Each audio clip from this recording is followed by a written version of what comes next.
Welcome back. Good evening. We're going to do another late night roundup. Bukayo Saka. Bukayo Saka. Bukayo Saka. You, sir, are a legend. Star boy, I wouldn't stop him for anyone. Absolutely outstanding tonight. England, of course, absolutely breezed past North Macedonia 7-0.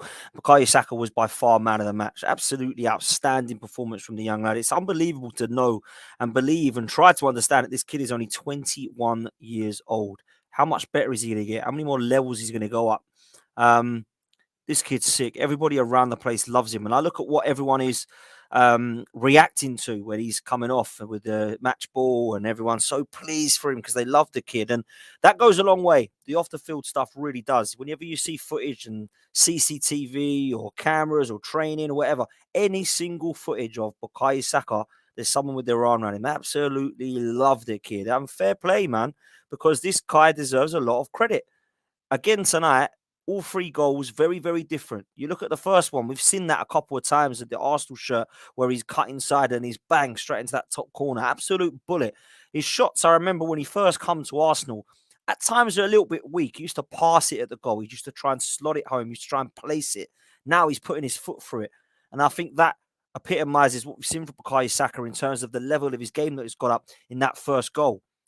The third one was a great finish. That second touch was outstanding. And I always thought in the back of my mind, is he going to be unselfish here and pass it to return the favour to Trent? But he didn't. He slotted it home for his hat-trick. But that second goal, that second goal, man. Let's talk about that second goal. Let's talk about how it come about, because Pickford's rolled it out. It's gone to Kyle Walker. Kyle Walker doesn't see an option on down the line, so he's cut it into Trent. And Trent, first time, the vision, the placement of the pass is just inch perfect. But there's a hell of a lot to do. I think Steven Gerrard even said it at the end of the game. What a pass, what a ball from Trent.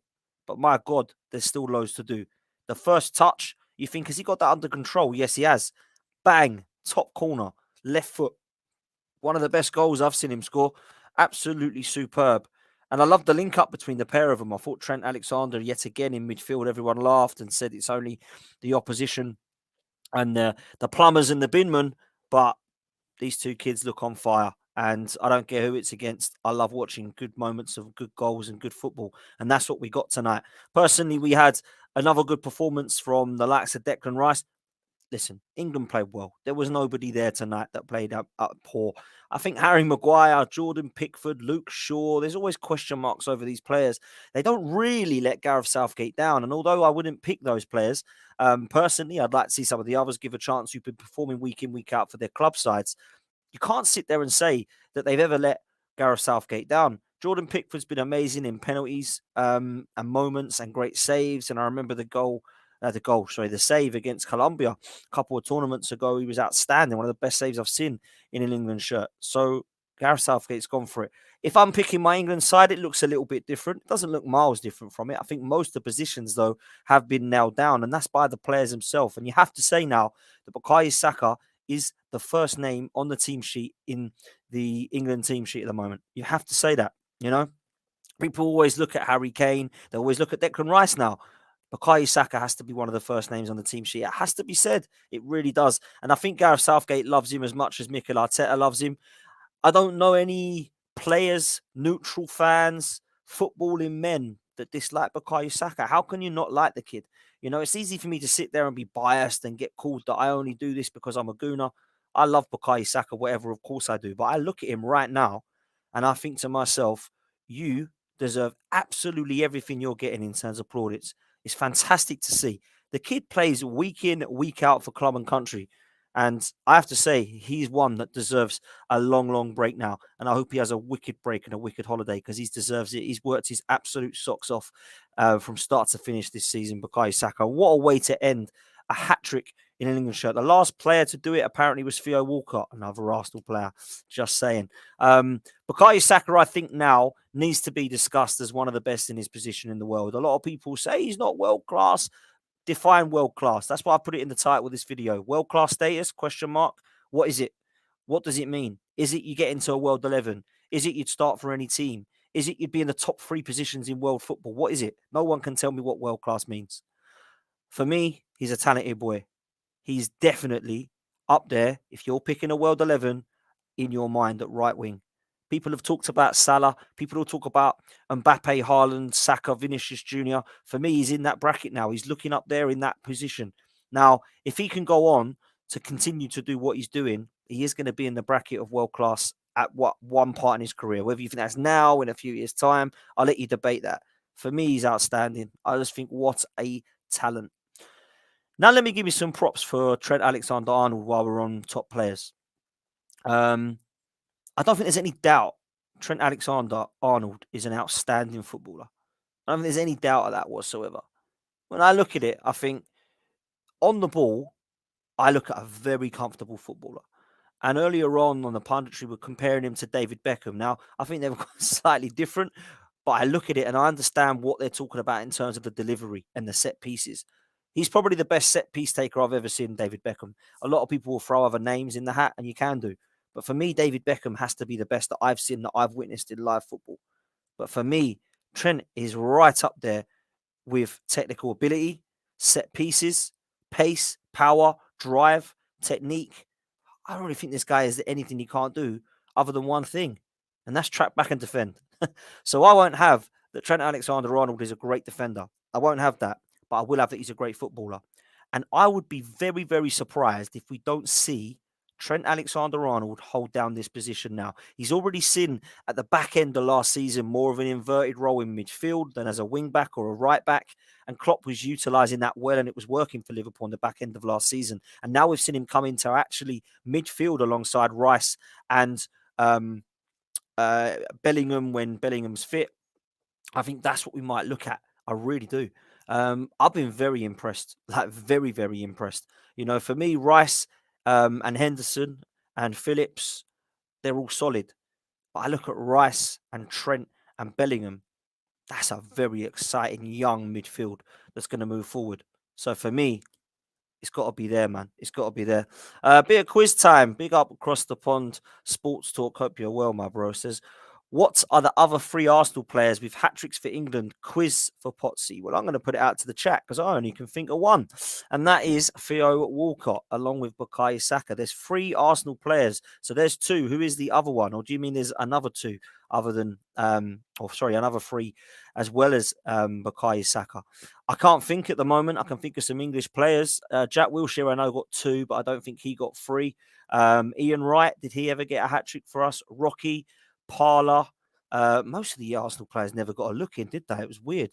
Going through some of those names I've mentioned should have got a lot more caps for England when they were competing with some of those sides. Ashley Cole and Tony Adams are two, and Sol Campbell. Can't think of them getting hat-tricks. Yeah, let's have a look. Let's have a look what people can go with. There is your quiz, chat. And across the pond sports talk, you're going to have to reveal soon because I can't think. But great question, by the way. I know Saka and Theo. I can't think of the other. Merson, Alan Smith, Merson. Someone's put Merson as well in the chat. Is that one? Have to let us know, bro. Listen, England, in my opinion, I'm harsh on Gareth because I feel as much as I like him, I think he's great with the media. He's a great guy, and I think he's a very, very likable character. I think he's done a good job. But I look at that squad and think it's been the healthiest it's been in a very, very, very long, long time. And I personally feel like we could have won at least one of the last three tournaments if we would have had a manager that didn't sit back and let everyone attack us. And that's what we did in all of those games. I look at the Croatia game in the World Cup. We did that. I look at the game against Italy. We went 1-0 up. We did that. Both games we lost. Against France, we can look at Harry Kane if you want, but I look at some of the substitutions and some of the tactics. Why is he bringing Grealish off with 90 seconds to go? With 90 seconds to go. Why is he taking Bukayo Saka off? Question mark. Very, very strange for me. Very strange. So let's hope that we see a better performance from Gareth in the next tournament because I believe that we should be able to go and do it. Let's talk a little bit. They've got Paul Mariner, Ted Drake, Danny Welbeck. I saw David Platt. Paul Merson was there. Theo Walcott, we said. Alan Ball is another great shout. You're going to have to reveal across the pond. You're going to have to reveal. Let's move on to Marcus Rashford. Performance again tonight, I thought it was really impressive, actually, seeing Saka and Marcus Rashford running down those wings. He got his goal as well. I think it's really debatable at the moment for who you play on that left-hand side. I think England have got great options now with Jack Grealish and with Marcus Rashford. I think Grealish has had a really good season with Man City, and Rashford's been absolutely killing it for United in terms of goals. So you have to look at both of those as good options. But I'm going to put it out to the chat. 375k a week contract. What are we thinking? Because there's a lot of Manchester United fans that would be on one side of the fence saying, we want to keep Marcus Rashford. That's how much he's going to be. David De Gea's on 375. Jadon Sancho's on 350. We need to get this guy signed up. So when you look at it, De Gea and Sancho are on unbelievable wages for what they're churning out every week. Rashford at least is bringing in goals and he's bringing in performances that Man United can actually be half proud of. So if that's what the going rate is for a player of that quality, he's not going to say, I'll tell you what, give me 250, is he? He's going to say, I want 350 at least for what Jadon Sancho's on. So if you want to keep Rashford, Man United fans, you're going to have to pay it. You're going to have to pay it. And that's what they look like they're going to do. It's going to be interesting to see where Manchester United go after this, because whenever they get a big signing in, they're going to be on 400k now. For example, if they was to sign a madness and do, let's just pick a player, Neymar, they're going to have to put him on 400k or at least 375, because that's what Rashford's getting and that's what De Gea's on. So it's mad, isn't it? But that's the way football's going. If you want to compete with the big boys, you've got to put the money where your mouth is, because otherwise you're going to lose talent. And as much as I think Rashford is a good player, if he is a talented boy that Manchester United want to keep, they're going to have to pay the money. I gave Rashford a very hard time. And the reason I gave him a hard time was because he was a player that had the absolute world at his feet. And I personally thought that he was actually going to have a really good, consistent career at Manchester United and for England. And I look at the England performances and they've been pretty good. I look at the Manchester United performances of late and you can say fair play, but he had 2 or 3 years where he disappeared, absolutely disappeared. And I thought, wow, I think I called him Danny Welbeck who feeds kids, which everyone thought was harsh.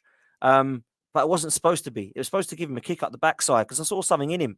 But thought, actually, for the last couple of years, where have you gone, mate? You've disappeared. Now, of course, I was mudded and it ate my words, not just because of the season he's had, because he scored 2 bloody goals against Arsenal at Old Trafford. That's what pissed me off. But when I look at what Marcus Rashford is at Manchester United, I do think he could actually improve with a centre-forward alongside him. If they manage to get the likes of Kane, Osimhen, even Vlahovic or Rasmus Højlund, they're going to get somebody there alongside him that is not Wout Weghorst or Anthony Martial. They've got to do better, Manchester United. Manchester United, I am used to winning titles, winning cups, being in Champions League finals and winning them. That's the Manchester United I know. And they have been absolutely hopeless for the last few years in comparison to their standards. And their standards are absolutely in the gutter. They're comparing, oh, did we have a better season than Arsenal? Did we have a better season than Arsenal? You won an Energy Drinks Cup. No, you didn't. It was poor. The whole season was poor. If Arsenal's season was poor, so was yours. Aren't you supposed to be like the biggest club in the world? I mean, alongside Real Madrid, they're supposedly the biggest club in the world, and they're winning an Energy Drink Cup and getting excited. Come on. You've had a shocking season. Pick it up. Where's your standards? Raise them. You want to be winning the title, don't you? Don't get excited about Energy Drink Cups. Crikey. Get excited about winning titles. Get excited about winning trebles again and winning doubles. For me, when they had Ole Gunnar Solskjaer and Teddy Sheringham backing up Cole and York, that was when they were serious. I haven't seen that for a long time. You have to go back to Rooney, Van Persie, Hernandez and Welbeck since they last had 4 good strikers. That was in 2012, was it? 2013, 2014? We're going back a long time. That's all I know. So for me, we have to look at it now seriously and think, where are Manchester United going? Because at the moment, their ownership is up in the air. They don't know what they're doing in terms of their ownership, but that means they don't know what they're doing with their players. They're linked with Mason Mount, which I find bizarre. I don't see that as a good signing. I see that as an okay signing. Harry Kane would have been the one I would have gone all out for, or Victor Osimhen. It looks like neither are going to be coming. It looks like they're going for Rasmus Højlund. I don't see anybody in there at the moment I'm looking at thinking, do you know what? Man United are absolutely going for it. So that's the way I see it. Listen, let's get some questions in, people. Make sure you put a Q so I know it's a question. I will answer as many as I can. And we still need to know the answer to our quiz if it hasn't been put in the chat already. So please let us know if you can do that, Sports Talk. That would be amazing. Ollie says, congrats on 9K followers, Dan. 10K right around the corner. I really appreciate that, bro. Thank you so much. And thank you to you all to get us up to 9K. We've already got another 300 plus of you that have subbed since then. And I'd love to get to 10K if I can this summer. That would be my target. That would be amazing. My target was 5K for this year. So to double that would be incredible. Would you take Alexis Sanchez back? This is a really interesting one for me because Manchester United signed Alexis Sanchez, and I think he came out and said he actually regretted that move because he would have rather have stayed at Arsenal. Too late, mate. You went. I wouldn't want him back, and I'll tell you why. 34 years old now. I think somebody like that might rock the boat a little bit too much. The sentimental value in me says, yeah, bring him home because I thought he was an unbelievable player. He is my player of the Emirates era for me. Everybody says Ramsey, Santi Cazorla, who I think is close. Some people say Mesut Ozil. No. Some people would say Fabregas or Van Persie, but I kind of see them as the Highbury because they played at Highbury. But for me, the player that only played at the Emirates, number one for me is Alexis Sanchez. Would I have him back? No, I wouldn't. I really wouldn't. And I think his time's done. I think he'll probably be one of the guys who goes out to Saudi Arabia. Make sure you go check out the previous stream. We spoke about that with the other 5 lads on the stream earlier about Saudi Arabia and the links with Chelsea and some of the other players that have the potential to go out there. So make sure that you do that. Craig Barlow's saying United haven't been in a title challenge since Fergie retired. Facts, Dan. Absolutely. 100%. They need to get himself back into it, though, because they're a huge, huge club. One of the questions come from Nobby Plies. He says, do you know when Declan Rice is coming back from his holidays, as would we have to return to pen to paper for an Arsenal deal otherwise? I want this deal done, and I really was hoping it would get done over the weekend, and it looks like that is not now going to happen. Havertz and Rice are close. That's all we keep hearing. When is it? Imminent, or how imminent is it?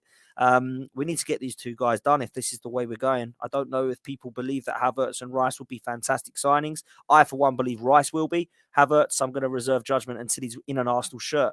But I must say that we need to get these 2 done if we were going to get them done at all, because we seem to be linked with these guys for weeks and weeks on end and months in Declan Rice's case, and nothing seems to be happening yet. Charlie, your question is, how would you feel if we bought Havertz? I mentioned this on my stream the other night, and I stand by it. I'm going to reserve judgment until he wears an Arsenal shirt, just as I did with Ramsdale and Tomiyasu, because everyone said they were going to be poor signings, so that what are we signing them for? With Kai Havertz, there's a talent there, we all know. I haven't seen it in a Chelsea shirt. I've seen glimpses and moments of technical ability. I've seen little impressed goals that he scored, been impressed by some of the goals he scored. Champions League final, he's done it in big moments. But where is he going to fit in at Arsenal? Now, it's a really good question that a lot of people keep asking me is, where do you see Havertz fitting in? And I was listening to Tom Canton the other day on the Gooner Talk. Big up, Tom. And I thought he was spot on. I thought he was spot on with what he was saying, because he was talking about there should not be first-team players and backup players now at Arsenal. There used to be when we're going for top 4 and we were trying to scrape in Europe and win this and win that. Now we're going for a league title. There should not be a first 11 and a second 11. There should be a squad of players that you're able to rotate like Pep Guardiola does. Now, you're always going to have the preferred 11 like Pep Guardiola does, but when you need somebody to come in there to rotate, you've got someone. And that's now what we need. And Havertz is one of those guys for me. Now, at the moment, we don't know if it's going to work. We don't know if he's going to nail down any of the positions that he's played for Chelsea, whether it be right, left wing, up top, false 9, number 10, number 8, attacking 8, number 9, striker. Wherever he plays, it hasn't been amazing for Chelsea, right? But personally, Arteta believes that there's something in him. Now, we all know there's something in him because he was a player over in Bundesliga that we thought was going to be great. But actually, what we need to see is the Kai Havertz of Bundesliga in an Arsenal shirt. Now, first of all, we've got to get him in an Arsenal shirt. And I don't know how much that is going to cost. They want close to 70 million. Well, I think we're apparently going to be going at 55 million, rising to 60 million. So we're going to have to see how close and how far apart, I should say, we are with Chelsea. We're also going to have to see how far apart we are with West Ham, because West Ham want a lot of the money up front for Declan Rice. And from what I can read, we're only prepared to give a certain amount and pay it over a certain amount of years. So I really hope that we don't fumble these deals, because for me, that's when you can look at Edu and say, okay, these are 2 more plan A targets that you haven't been able to get across the line. He needs to shut everybody up now and say, look, I can get plan A targets. There's your Rice, there's your Havertz, and now I'm going to go and get Caicedo, Lavia, whoever it be. Links with Diaby, links with Mark Guehi. Get them. Go and prove to us that you can have a summer that we're all excited to see. That's the way I go with it, man. Let's see what else we've got here. Okay, PSV has said thoughts on Harvey Barnes. I saw some links to him. I think that's paper talk. I really don't think there's much truth in this one. I think Harvey Barnes, for me, is a good player, but I think West Ham, I think Spurs, and there's a potential for another club as well, would be about his level. I'm not so sure that I would take him. I like some of the stuff I see. I also don't like some of the stuff I see. As a squad player, he might not be a shocking buy, but not for me. Not one I'd like. Moussa Diaby's the one that I do want. Charlie, big up yourself. He says, what do you think would be our actual summer budget? With player sales, I honestly believe we're looking close to 300 million. Because if you think about it, we've already spent 100 million on Rice, 60 on Havertz, and 40 on Lavia. That's 200 million, right? If those three rumours are going to come true, that's 200 million already. And we still need a right winger, which apparently Romano says we're looking at, and a centre back. Now, the centre back ain't going to be a tenner, and the winger ain't going to be a tenner. And if it's Diaby and Gehi, they're going to be at least 50 million plus, rising up to about 70, particularly for Diaby. So we're talking about another 120 million on top of the 200 we've spent. So we're going to be over 300 million. Now, people might think that's unrealistic and Arsenal haven't got that much, but trust me, we have. If it's a 200 million pound budget that we're getting and we're receiving money and bids from players that we're selling up to about 100 million, then yeah, there's your 300 million right there. So for me, that's what I'm expecting to be spending, Charlie. What else have we got here? Let's take a look at some of the questions that you have. Oh, wow, the chat's gone mad now. Let's look. I'm keeping going. There is one here. Craig Barlow, Dan, who do we need to back up to Saliba not holding? That's true. The last bit I agree with, bro. It ain't holding at all. I can't believe that he's still here, if I'm honest, 7 years on. And to be fair, he's been a good servant, Rob Holding. He's never come out and said that he's a Cannavaro that all the fans sing about. I do personally feel like it's his time to go. I need to see more of Jacob Kivior to see if he's good enough back up to Gabriel, but Saliba definitely needs a backup, and I would like it to be Mark Gehi. I really would. I think he'd be a fantastic signing. It looks to me that he's a calm, composed centre-half that England are now looking at. He's the right sort of age. He's been brilliant for Palace. He is going to cost Ben White fee, I imagine. 45 to 50 million would probably be what they will have to be asking for him. But listen, we do it. If that's who we want, we do it. Here we go. What have we said here? The Mac Chronicle says, Dan, it's simple. Arteta keeps missing number one targets. He's leaving. What we're going to see in the summer, aren't we? We're going to see in the summer. Question from Charlie says, if Arteta doesn't win a trophy next season but finishes second in the league, should he get sacked? I keep hearing this quite a lot. I think the circumstances are simple. If we don't win a trophy next season, I think there'll be serious consideration about what Mikel Arteta's project is doing, because how long is this going to take for us to be able to be expected to win the Premier League or the Champions League? Do we need another 5 years? Do we need another 5 months? Do we need another 5 players, another 5 windows? Where do we go? Arteta could quite easily get to the final of the League Cup, FA Cup and Champions League, lose to Manchester City in every single final, and lose to Manchester City in the league. Do we sack him then? Well, some people would say yes, because he hasn't got anything to show for it. Depends how we lose those games. If we're going to go into the deep stages of the competitions and we get beat by a team such as Real Madrid in the Champions League, I can hold that. Real Madrid, it's no shame losing to European heritage of Real Madrid, right? Depends how you lose, of course. You're going to lose 8-0, then perhaps it is a bit more embarrassing. If you're going to miss out on the title to Manchester City, it's a difficult thing to do. If you're going to go into the domestic cups and lose out to teams like Manchester City, you might be able to scratch your head and go, is this a horrendously bad season, as what people would say it? Because right off, I'd say, yeah, it is bad season. Haven't won anything. Need to sack him. Depends how we do this. If we're going to start throwing competitions away and going out to Forest again and going out to Sheffield Wednesday in the domestic cups and going out to, let's say, Club Brugge in the Europa League again because we knocked out the Champions League group stages, then we can start to say, actually, what the hell's going on here? So we have to look at it, man. We really do have to look at it. What I don't want to see is Mikel Arteta start bottling stuff again. I don't want to see Mikel Arteta bottling titles or bottling Europe or bottling top 4. That can't happen, man. It really can't happen. Here to there, it says, facts, Dan, Arteta can't have a late season collapse like last year. We need a proper cup run. Tekers Davis says, hate to say it, Dan, but Saka and Trent will be playing at Anfield in a few seasons, lads. That's an elite combo. I agree that they'll be playing together, but I think Trent will be in an Arsenal shirt, mate. I wish, Dave. I think he's a top player, man. Craig says, I do like Gehi, Dan, so do I. Sports Genius says, Dan, people were not content with the Carabao Cup and the FA Cup. If you do a domestic double, then of course you're going to be happy. For me, that's what I think. I think you have to be serious with that one.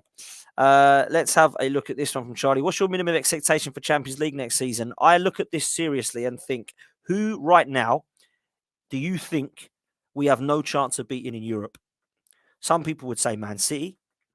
Others would say Real Madrid. Some might throw in PSG or Napoli, how good they've been, or Bayern Munich. But really, I fancy our chances in two legs in those games. Now, people will laugh at that and go, you couldn't beat Sporting Lisbon and Olympiacos and Villarreal. Yeah, we couldn't with Eddie and Fabio Vieira and Holding and El Neni. No, you're right, we couldn't.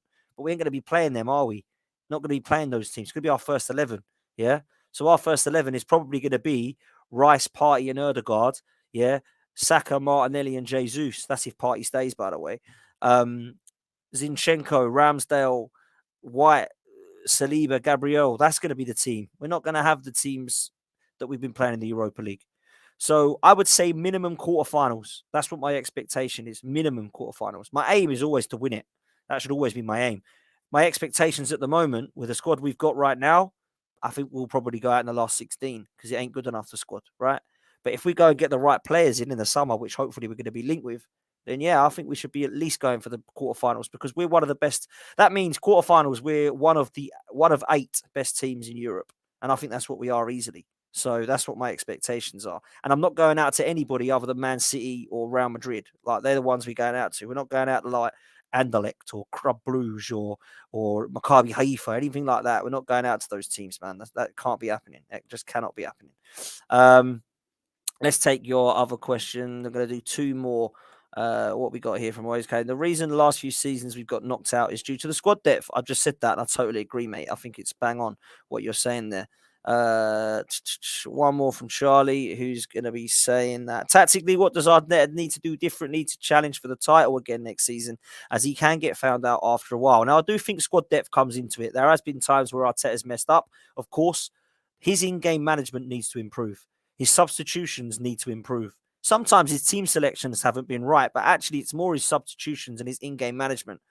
For example, at Anfield, when you know your left back is getting done by the right back, you don't leave him on until they score. You take him off for one that can defend. You don't go into West Ham and then go, we need a goal, let's take Jesus off and bring on Jorginho. You don't start the game with Fabio Vieira against Southampton at home. You don't go to Old Trafford, get to 1-1 and go gung-ho and lose the game 3-1. So there are things he can learn 100% with you. PSV says that Xavi Simons links went quiet, wouldn't have minded him joining. Yeah, facts, mate. Absolute facts. I'd rather have him than Havertz. I would. And people will go, what? Havertz is Premier League proven. He's not, though, is he? Because he hasn't done anything in the Premier League. Xavi Simons, likewise, has not done anything in the Premier League, but looks a real talent. And when he did play against us, I thought he looked really good, man. I can't lie. Please do me a favor. There's 240 of you watching live. Please make sure you smash a like button. It means the absolute world when you do that, people. I know everyone, it comes a pain and it becomes nagging. Oh, why we got to hit the like button? We just want to watch free content. Please do it because we've only got 84 likes. That's disgusting, man. Come on. 240 people. Only 84 of you are liking this channel. Please do me a favor, man. Let's get up to 150 ASAP before we leave. And do me a favor. I'm trying to get to 10K, people. I've hit 9K the other night. I've gone up about another 300. So come on, I've got 600 odd to go until I can get to that 10K, which I'm all trying so hard to get for this summer. Thank you so much for joining me as ever. I'm going to leave it there. Please check out the last video if you haven't done so already, which was all about Chelsea and Saudi. And I had 5 ranting lads on me about it. Well worth a watch if you haven't done so already. You'll see that on this channel as well. I'm going to be back tomorrow around about this time, and I'll probably have a stream. Try to do 2 a day at the moment, people, around about early evening and late evening roundup. So make sure you do smash that subscribe, hit the notification bell, and I will see you next time. Take it easy, up the Arsenal, and I will see you soon. Peace.